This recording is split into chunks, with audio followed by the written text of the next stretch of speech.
Hey folks, Frank the Pestgeek here. You got your SR200 backpack, your steel SR200 backpack mister, and everybody's complaining that it leaks. That, it'll just, you lay it down and it just starts leaking from here even after it's turned off. Well, let me show you what the problem is. It's this little piece right here, okay? And it's actually not this piece. This is the one that goes, lost my little, there's my spring, no worries. I got it in there. It goes there, this hose, goes all the way here.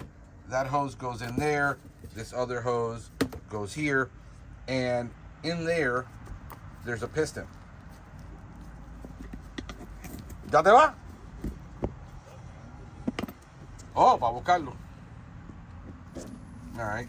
So, if you open this up in here, there's these two little O-rings. Well, the O-ring goes bad.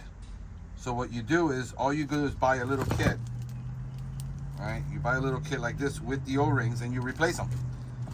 And that's pretty much it. And then I would just replace this, grease them a little bit, put it back in there, and you're good to go. The reason these wear out is we use a lot of 25B products, and if they're not Viton seals, it will eat through them. And I don't think these are Viton seals. These are just standard O-rings. And that's the reason why. If they would switch these to Viton, you wouldn't have a lot of these problems.